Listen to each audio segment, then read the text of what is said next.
तो last part के अंदर हाओचेन और उस बीस्ट के बीच एक मुकाबला हुआ था जिसमें वो बीस्ट हार गया था। अब इस वजह से उस बीस्ट ने अपने ट्रेजर हाओचेन को देने की कोशिश करने लगा। अब वो बीस्ट अपना ट्रेजर हाओचेन को दे पाता उससे पहले एक डिमन आकर उस बीस्ट को जान से मार देता है, जिस वजह से हाओचेन काफी गुस्सा में आ गया था क्योंकि इस बीच में वो इस बीच से काफी जुड़ाव महसूस कर रहा था, लेकिन उसकी ताकत उस डिमन से बहुत कम होती है, जिस वजह से हम देखते हैं वो डिमन हाओचेन पे भारी पड़ रहा था। अब इस वजह से हाओचेन ने अपने दोस्तों को वहाँ पर बुला लिया। हाओचेन की दोस्तों की पावर काफी ज्यादा होती है। अब हाओचेन के दोस्तों को देखकर वो डिमन घबरा गया क्योंकि वो जानता था वो एक साथ इन सभी का मुकाबला नहीं कर सकता। अब हाओचेन अपने सभी दोस्तों से कहता है इस डिमन पे हमला करो। अब यह सुनकर सभी लोग ऐसे ही करते हैं। अब हम देखते हैं सभी लोग डिमन की तरफ दौड़ लगा देते हैं। अब हाओचेन हवा में आकर अपना स्लैश अटैक उस डिमन पे कर देता है, लेकिन उस डिमन ने वहाँ से टेलीपोर्ट होकर हाओचेन के अटैक को डॉज कर लिया था। हम देखते हैं कुछ अटैक तो उस डिमन को लग भी जाता है, जिस वजह से वो काफी घायल हो जाता है। वो डिमन एक हमले से बचता तो दूसरे हमला उस पे आ जाता, जिस वजह से वो डिमन समझ में आ गया कि उसे जल्द से जल्द यहाँ निकलना होगा, नहीं तो वो यहाँ पर मारा जाएगा। अब इसी सोच के साथ वो डिमन यहाँ से निकलने की कोशिश करने लगा, लेकिन वो हाओचेन के दोस्तों से नहीं बच पा रहा था। ब्रदरली अपने क्रिस्टल की मदद से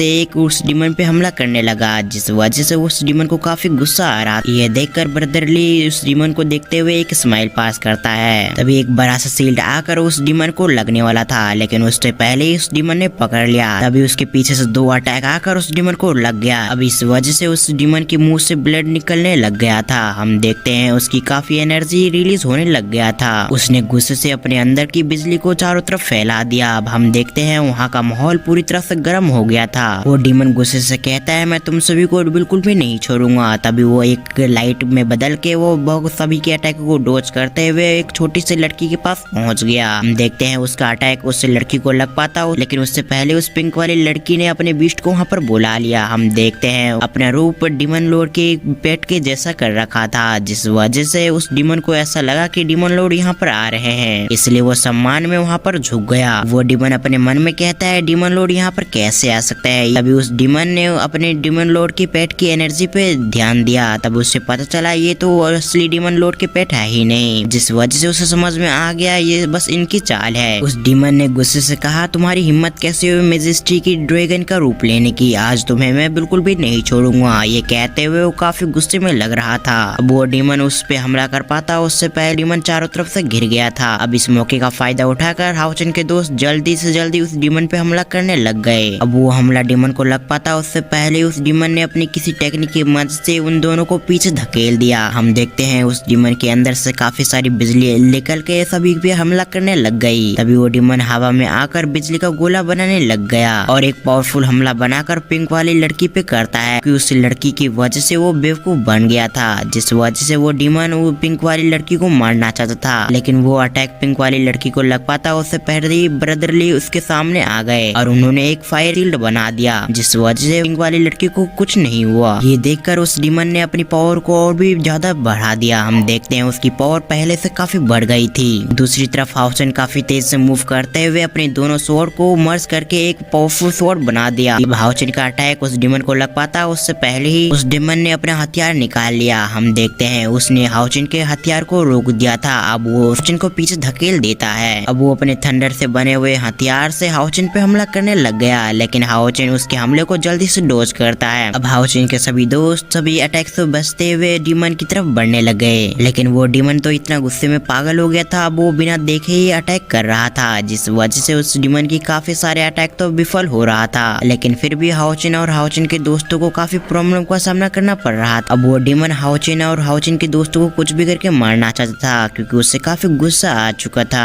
आज से पहले इस डिमन को किसी ने भी इतना गुस्सा नहीं दिलाया। अब वो डिमन गुस्से में आकर हाओचेन और हाओचेन के दोस्तों पे अटैक करने लगा बिना देखे। तभी हम देखते हैं उस डिमन ने हाओचेन पे एक अटैक कर दिया। सभी को ऐसा लग रहा था कि हाओचेन उस अटैक से नहीं बच पाया। अब इस वजह से वो डिमन काफी हंस रहा था क्योंकि उसे ऐसा लग रहा था कि उसने हाओचेन को मार दिया, लेकिन अगले ही पर हम देखते हैं वो हथियार तो हाओचेन के स्वॉर्ड से लपटा हुआ था। हाओचेन को अब तक पता चल चुका था कि उसका स्वॉर्ड उस डिमन को घायल करने में और उसके अटैक को विफल करने में सक्षम है, जिस वजह से वो काफी खुश होते हुए उस डिमन की तरफ बढ़ने लग गया। हाओचेन ने एक पावरफुल अटैक अपने स्वॉर्ड से उस डिमन पे किया। अब हाओचेन के इस हमले से वो डिमन नहीं बच पाया। हम देखते हैं वो डीमन उड़ते हुए एक पहाड़ से टकरा गया और वहाँ पर घायल होकर गिर गया। दूसरी तरफ उस डीमन को तो और भी गुस्सा आ गया। उसने जल्दी से उठकर हाओचेन की तरफ एक पावरफुल हमला करने की कोशिश करने लगा। ये देखकर हाओचेन भी अपने स्वॉर्ड को लेकर उस डीमन की तरफ बढ़ गया। अब दोनों आपस में लड़ रहे थे। हम देखते हैं वहाँ का माहौल पूरी तरह से बिगड़ गया था। हाओचेन ने अपने किसी ट्रेजर की मदद से उस डीमन को ग्रेविटी प्रेशर के अंदर ले लिया और हाओचेन अपने दोस्तों की मदद से उस डीमन पे हमला करने के लिए उसकी तरफ बढ़ने लगा। ये देखकर उस डीमन की हालत खराब हो गया। हम देखते हैं उसके मुंह के दोनों साइड से खून निकल रहा था। अब उसका गुस्से का सबर अब टूट गया। हम देखते हैं उसने अपने डीमन लॉर्ड के एक आर्मर पहन लिया था। उसने हाओचेन से कहा, यह मुझे डीमन लॉर्ड ने खुद दिया था, जिस वजह से तुम इसे जल्दी से जल्द ब्रेक नहीं कर पाओगे। ये कहते हुए उस डीमन ने एक पावरफुल हमला हाओचेन पे कर दिया, जिस वजह से हाओचेन पीछे धकेला जाता है। हाओचेन ने अपने आप को किसी तरह संभाल लिया। वो कहता है यह हमला तो सचमुच काफी पावरफुल था। अब इस आर्मर की मदद से उस डीमन की स्पीड अब पहले से काफी बढ़ गया। अब हाओचेन को घायल होता देख सभी लोगों को काफी गुस्सा आ गया। हम देखते हैं वो सभी बारी बारी करके उस डीमन के आर्मर को ब्रेक करने की कोशिश करने लग गए, लेकिन वह सभी एक एक करके विफल हो रहे थे।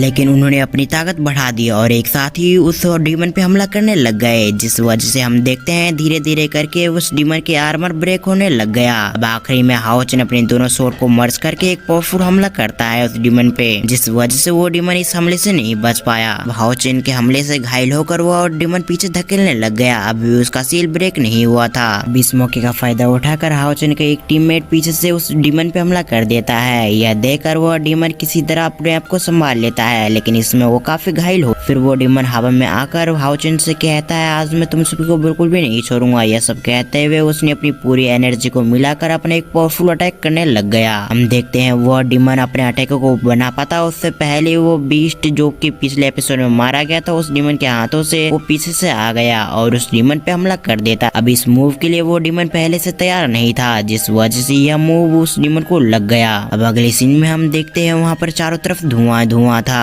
अब उस बीस्ट ने उस डीमन को पकड़ लिया। ये देखकर तो सभी लोग हैरान थे, आखिर ये बीस्ट कैसे जिंदा हो गया। दूसरी तरफ वो बीस्ट उस डीमन को उठा के कहता है, तुमने मुझे मारने की कोशिश किया, अब देखो मैं तुम्हें क्या करता हूँ। ये कहते हुए वो काफी गुस्से में लग रहा था। अब उस बीस्ट ने कुछ ही मूव के अंदर हम देखते हैं उस आर्मर को ब्रेक कर दिया। अब ये देखकर तो सभी लोग हैरान हो गए थे। ब्रदर ली ने उस पिंक वाली लड़की की आंखें बंद कर दिया, क्योंकि पिंक वाली लड़की तो अभी काफी बच्ची थी, इसीलिए वो उसकी आंखों पे अपना हाथ रख देता है। अब उस डीमन को मारने के बाद वो बीस्ट हाओचेन की तरफ आने लगा। वो बीस्ट हाओचेन की तरफ आते हुए अपनी ट्रेजर को बाहर निकाल लेता है और हाओचेन से कहता है, ये रहा तुम्हारा जीता हुआ ट्रेजर, जो कि मैंने तुम्हारे साथ मुकाबले में लगाया हुआ था। अब इस शर्त के अनुसार यह ट्रेजर तुम्हारा हुआ। ये कहते हुए उस बीस्ट ने हाओचेन को वो ट्रेजर दे दिया। हाओचेन ने उस बीस्ट से सवाल किया, आखिर तुम बच कैसे गए, क्योंकि मेरे सामने ही तुम्हारा अंत हुआ था। यह सुनकर उस बीस्ट ने हंसते हुए कहा, यह तो इस ट्रेजर का कमाल है। इस ट्रेजर का यही खासियत बात है कि तुम अपने क्लोन को क्रिएट कर सकते हो और अपने क्लोन के अंदर तुम अपनी आधी पावर भी डाल सकते हो। यह सुनकर तो हाओचेन काफी खुश हो गया। ट्रेजर के लिए हाओचेन उस बीस्ट को धन्यवाद कहता है। अब इस पार्ट को यहाँ पर एंड करते हैं। हम देखते हैं वो बीस्ट उस डीमन को मारने के बाद एक चीख के साथ अपनी जीत को घोषित करता है। अब इतनी खतरनाक आवाज सुनकर उन सभी को लगता है कि वो यह बीस्ट हम पे हमला करने वाला है, इसीलिए वो लड़ने के लिए तैयार हो गए। अभी हाओचेन आगे जाते हुए सभी को रुकने को इशारा करता है। अब हाओचेन को आगे जाता देख सभी लोग घबरा जाते हैं। दूसरी तरफ वो बीस्ट हाओचेन को आता देख उसकी तरफ बढ़ने लगा और उसे अपनी तरफ से वह ट्रेजर देता है और कहता है, तुमने इसे मेरे से जीत लिया है, इसलिए यह तुम रख सकते हो। अब यह सुनकर हाओचेन पूछता है, आखिर तुम मरे कैसे नहीं, क्योंकि तुम्हारा अंत तो मेरे ही सामने हुआ था। अब यह सुनकर उस बीस्ट ने बताया कि इस ट्रेजर की मदद से उसने अपनी क्लोन को बना लिया, जिस वजह से वो उस समय बच गया था।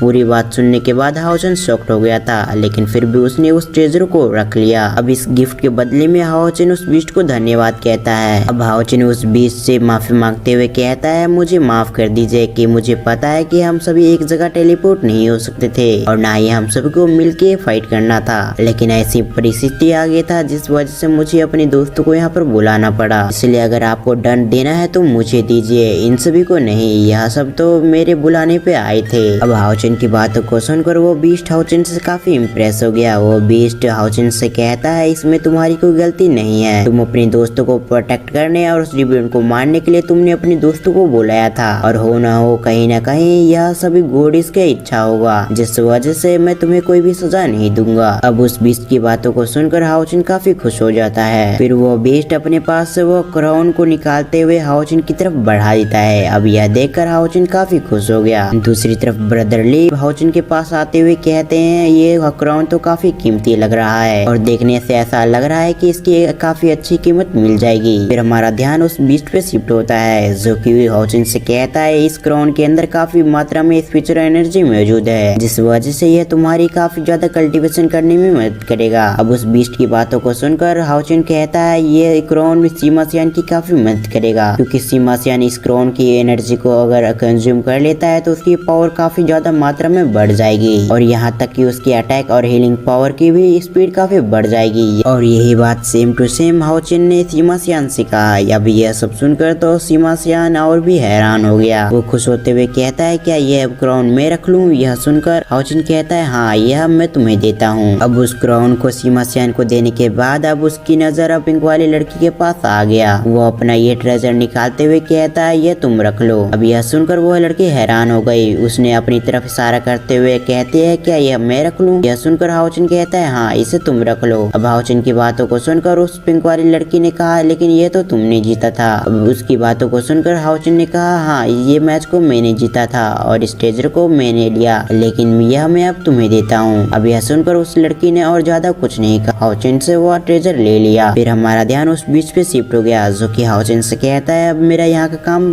पूरा हो गया है इसलिए मैं यहाँ से जाना चाहता हूँ। यह कहकर वो बिना हाओचिन की बात को सुनकर वहाँ से निकल गया। अब हाओचिन भी उसे पीछे से धन्यवाद कहता है। वो बीस्ट पहाड़ों से जंप करते हुए वहाँ से निकल गया। तभी हाओचिन के एक साथी ने कहा अब हमें क्या करना है? अब यह सुनकर हाओचिन ने कहा अभी हमें कुछ नहीं करना बल्कि अभी हमें दूसरे डीमन से हैंडल करना होगा। यह सुनकर सभी लोग हैरान हो गए। अब यहाँ पर दूसरा डीमन कहाँ है? फिर हाओचिन आगे आते हुए वो कहता है तुम क्या बाहर आओगी या फिर ऐसे ही देखते रहोगी? हम देखते हैं वहाँ पर चारों तरफ सील जैसा बन गया ताकि उनकी बातों को कोई सुन ना सके और ना ही उनके कोई देख सके। अब यह सील लगते ही वहाँ पर हम देखते हैं मून प्रिंसेस को। फिर मून प्रिंसेस हाओचिन की तरफ बढ़ते हुए कहती है तुम सचमुच काफी टैलेंटेड हो तभी तो तुमने मुझे महसूस कर लिया। वैसे मैंने तुम्हें पहले कहा था कि हम होली पास में अब जरूर मिलेंगे। यह सुनकर हाओचिन कहता है कि हाँ तुमने यह सब तो कहा था। दूसरी तरफ हम हाओचिन के दोस्तों को देखते हैं जो कि मून प्रिंसेस पे काफी गुस्सा करते हैं। उन्हें ऐसा लग रहा था कि वो मून प्रिंसेस उन पे हमला करने के लिए आई है मगर अपने कैप्टन को उनसे बात करता देख उन्होंने हमला नहीं किया। फिर हमारा ध्यान मून प्रिंसेस पे शिफ्ट हो गया जो कि हाओचिन से कहती है तुमने भी जिस डीमन को मारा वो लोअर लेवल का डीमन था। अब इस डीमन से भी ज्यादा ताकतवर डीमंस यहाँ पर आए हैं जिस वजह से तुम उनसे हैंडल नहीं कर पाओगे। मून प्रिंसेस की बातों को सुनकर हाओचिन हैरान होते हुए मून प्रिंसेस से सवाल करता है यहाँ पर इतने पावरफुल डीमंस कैसे आ गए? अब यह सुनकर मून प्रिंसेस इस बात को हटाते हुए कहती है इसका तो हटा ही दो। मैं तुम्हें इतना बताने के लिए यहाँ पर आई हूँ कि यहाँ पर डीमन गॉड का सक्सेसर भी मौजूद है जो कि यहाँ से एक ऐसे फॉर्नेस को ले जाने के लिए आया है जिसके अंदर किसी चीज को भी रिफाइन किया जा सकता है। अब तुम उसके पावर को तो अंदाजा लगा ही सकते हो क्योंकि यहाँ पर खुद डीमन लॉर्ड के बेटे आए हैं और उस फर्नेस को लेने के लिए जिस वजह से तुम्हें उस फर्नेस के पावर का तो अंदाजा लग ही सकता है। अब यह सुनकर तो हाओचिन और भी हैरान हो गया। कुछ देर सोचते हुए हाओचिन मून प्रिंसेस से कहता है आखिर तुम ये सब मुझे क्यों बता रहे हो? अब यह सुनकर मून प्रिंसेस कहती है क्योंकि मैं तुम्हारा साथ देना चाहती हूँ ताकि तुम उस डीमन लॉर्ड के बेटे को मार दो। अब यह सुनकर हाओचिन पूरी बात समझ गया आखिर मून प्रिंसेस क्या चाहती है। मैं आपको बता दूं मून प्रिंसेस यहाँ पर डीमन लॉर्ड के बेटे के साथ उसका मैरिज तय है जिस वजह से अगर डीमन लॉर्ड का बेटा बच जाता है तो मून प्रिंसेस की शादी हो जाएगी। लेकिन मून प्रिंसेस उस डीमन लॉर्ड के बेटे के साथ शादी नहीं करना चाहती इसीलिए अगर डीमन लॉर्ड का बेटा यहाँ पर मर जाता है तो उसका शादी कैंसिल हो जाएगा। अब इस बात को हाओचिन ने भी समझ लिया था। अभी मून प्रिंसेस हाओचिन से कहती है तुम डीमन लॉर्ड के बेटे की पावर को हल्के में नहीं ले सकते, उसकी पावर बहुत ज्यादा है और उसके साथ तो काफी सारे डीमंस भी मौजूद है जिस वजह से तुम्हें उनसे लड़ने में काफी मुश्किलों का सामना करना पड़ेगा और अब तक तो तुम्हारे सभी दोस्त मर चुके होंगे। अब इस बात को जानने के बाद हाओचिन पूरी तरह से शॉक्ड हो गया था कि अब उसके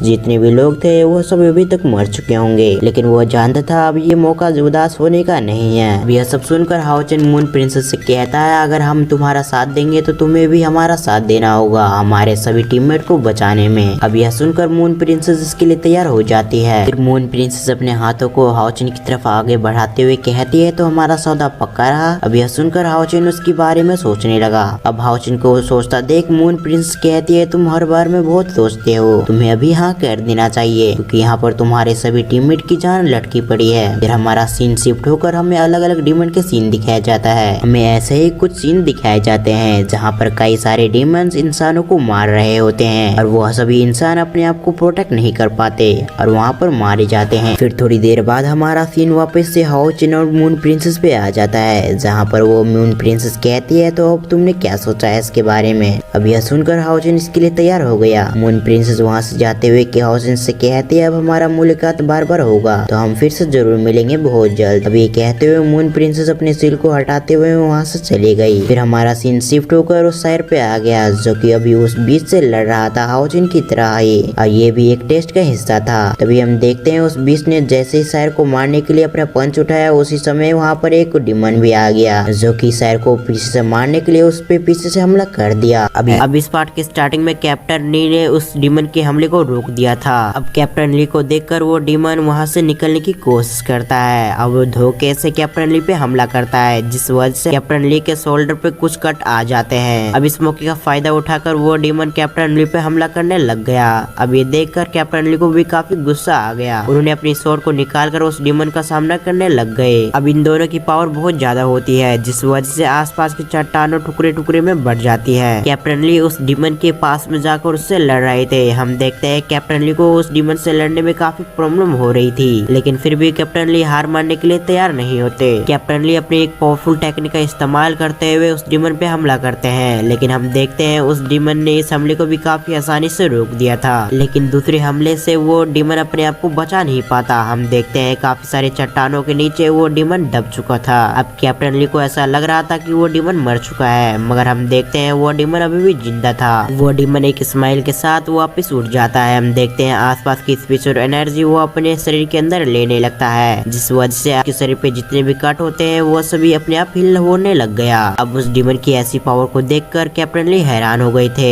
वो डिमन कैप्टन ली से कहता है मैंने तुम्हें काफी हल्के में ले लिया, तुम्हारी पावर तो थोड़ी बहुत अच्छी है। अब वो अपने चेहरे पे एक इविल स्माइल लाते हुए कैप्टन ली से कहते हैं अब मैं देखता हूँ तुम मेरी इस टेक्निक से कैसे बचते हो। अब ये कहते हुए उसने जो पिछली बार कट मारा था हम देखते हैं उसके अंदर से उसने फ्लावर की उसके अंदर चेतना जगा दिया था। हम देखते हैं कैप्टन ली के शरीर के अंदर फ्लावर की चेतना जग चुकी थी, जिस वजह से कैप्टन ली की बॉडी के अलग अलग भागों से फ्लावर की चेतना निकल रही थी। अब ये देखकर कैप्टन ली हैरान हो गए थे। उन्होंने अपने स्वॉर्ड से उन चेतना को मिटाने की कोशिश की, लेकिन बार बार वह अलग अलग छेद से निकल रहा था, जिस वजह से हम देखते हैं कैप्टन ली को काफी परेशानी होती है। अब उनके मुंह से खून निकलने भी लग गया था। अब कैप्टन ली की ऐसी हालत को देखकर वह डिमन हंसने लग गया। अब इस चेतना की वजह से कैप्टन ली को काफी परेशानी होती है, उन्हें काफी दर्द हो रहा था। हम देखते हैं कैप्टन ली ने उस फ्लावर की चेतना को थोड़ी देर के लिए अपने अंदर दबा दिया और उस डिमन से कमबैक फाइट करने के लिए चले गए। लेकिन हम देखते हैं उस डिमन ने कैप्टन ली के हमले को डॉज करते हुए उसके अंदर फिर से फ्लावर की चेतना को वापस जगा दिया। अब ये फ्लावर की चेतना पहले से भी काफी पावरफुल हो गई थी।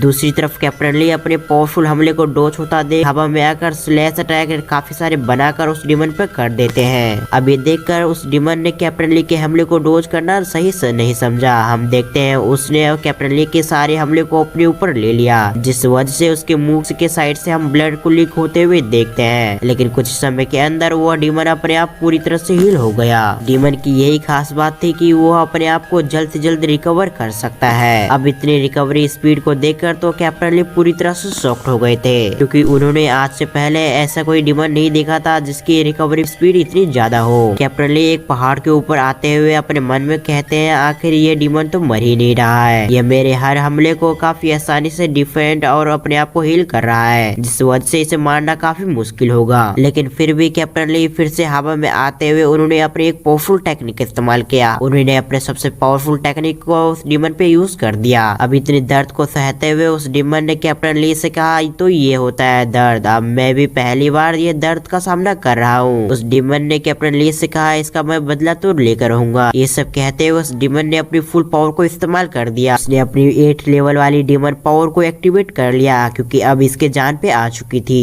पावर काफी बढ़ गई। हम देखते हैं उसके आसपास काफी खतरनाक एनर्जी फैल चुका था। अब ये सब देखकर तो कैप्टन ली पूरी तरह से शॉक्ड हो गए थे। अब उस डिमन ने अपनी फ्लावर चेतना को फिर से एक्टिवेट कर दिया। हम देखते हैं वो फ्लावर की चेतना पहले से काफी पावरफुल हो गई थी और एक चेतना तो कैप्टन ली के दिल में ही आ गया, जिस वजह से उन्हें काफी दर्द का सामना करना पड़ रहा था। अब ये सब देखते हुए वो डीमन कैप्टन ली का काफी मजाक उड़ाने लग गया। हम देखते हैं कैप्टन ली को इस सभी चीजों में काफी दर्द हो रहा था। अब काफी स्पीड से कैप्टन ली के शरीर के अलग अलग भागों से फ्लावर की चित्रा निकलने लगी, जिस वजह से उन्हें काफी दर्द का सामना करना पड़ रहा था। अब इन सभी चीजों से उनके मुंह से भी चीख निकल रही थी। वो डीमन कैप्टन ली से कहता है, तुम तो काफी कमजोर इंसान हो, तो तुम्हारी हिम्मत कैसी हुई मुझे चोट पहुंचाने की। ये सब कहते हुए उसने अपनी पावर को और भी बढ़ा दिया। हम देखते हैं कैप्टन ली लगभग अधमरी हालत में आ चुके थे। वो डीमन कैप्टन ली को उठाते हुए उन्हें खाने की कोशिश करता है। अब वो डीमन कैप्टन ली को खा पाता उससे पहले ही वहाँ पर एक शायर आ गई, जिस वजह से उस डीमन को काफी गुस्सा आ गया। वो शायर से कहता है, तुम भी आज यहाँ से नहीं बच पाओगी। दूसरी तरफ कैप्टन ली शायर को कुछ बताने की कोशिश करते हैं, लेकिन शायर उसकी बातों को सुन पाती उससे पहले ही वो कैप्टन ली वहाँ पर मर जाते हैं। अब ये देखकर तो शायर को काफी गुस्सा आ गया। शायर उस डीमन से कहती है, आज मैं तुम्हें यहाँ से बिल्कुल भी जाने नहीं दूंगी। यह सब कहते हुए उसने अपने खंजर को बाहर निकाल लिया और उस डीमन पे हमला करने के लिए चली गई। दूसरी तरफ वो डीमन शायर के हर हमले को डोज कर रहा था। वो डीमन शायर के हमले को कुछ समय तक डोज कर पाता है, उसके बाद शायर उस डीमन पे हावी होने लग गई। अब ये देखकर तो उस डीमन को काफी गुस्सा आ रहा था, जिस वजह से हम देखते हैं शायर अपने हर एक खंजर को उस डीमन के शरीर के आर पार कर रही थी। अब इस वजह से वो डीमन कमजोर होने लग गया। शायर अपनी डार्कनेस खंजर को निकालते हुए उस डीमन से कहती है, आज मैं तुम्हें अपनी असली पावर दिखाती हूँ। ये कहते हुए उसने अपने डार्कनेस खंजर को बाहर निकाल लिया। हम देखते हैं शायर की डार्कनेस खंजर काफी पावरफुल होता है। उस खंजर के निकलते ही शायर के आसपास काफी खतरनाक एनर्जी फैल चुकी थी। अब उस डीमन को भी समझ में आ गया था कि शायर से लड़ना उसके लिए बस की बात नहीं है, इसलिए वो अपने मार्शल सोल को बाहर निकाल लिया, जिस वजह से उस डीमन की पहले से काफी पावरफुल बढ़ गई थी। लेकिन शायर अपने डार्कनेस खंजर का इस्तेमाल करते हुए अपने कुछ ही मूव के अंदर उस डीमन को मौत की घाट उतार देती है। हम देखते हैं वहाँ पर मून प्रिंसेस अपनी सिस्टर के साथ आ जाती है और धीरे धीरे करके यहाँ पर जितने भी डीमन आ चुके थे वो सब भी वहाँ पर आने लग गए। अब दूसरी तरफ हमारा सीन शिफ्ट होकर हमें फाउचिन को हमें दिखाया जाता है, जो कि नेचर ऑफ गॉडेस के पास आ चुका था।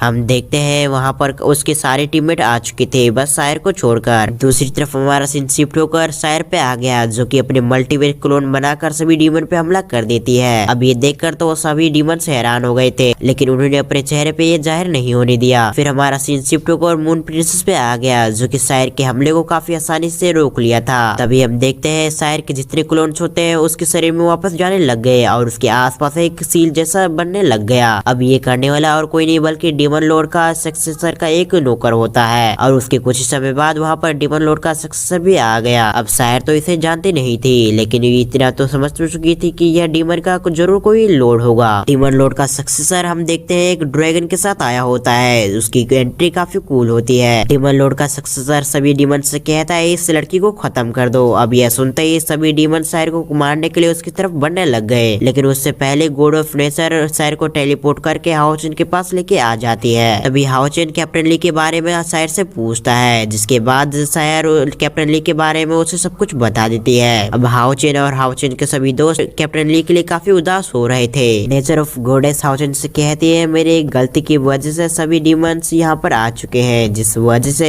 सन ऑफ लाइट में आपसे मदद चाहती हूँ। अब यह सुनकर हाओचिन इसके लिए तैयार हो गया। दूसरी तरफ हमारा सीन शिफ्ट होकर डीमन लॉर्ड के सक्सेसर पे आ गया, जो कि अपने सभी डीमन साथी से कहता है, शायद यहाँ पर टेलीपोर्ट हुई है तो जरूर नेचर ऑफ गॉडेस ने अपने पास टेलीपोर्ट किया होगा। अब वो जरूर हमारे खिलाफ कोई प्लान बना रही होगी। अब उसकी ये कहती है, हमारा ये पार्ट यहाँ पर एंड हो गया। अगर आपको एक्सप्लेनेशन अच्छा लगा तो वीडियो को लाइक करके चैनल को सब्सक्राइब जरूर कर लें और साथ ही साथ बेल आइकन कॉल पे प्रेस जरूर कर दें। अब अगर आपने लास्ट पार्ट नहीं देखा तो लेफ्ट वाले बटन पे क्लिक करके आप जाकर देख सकते हैं।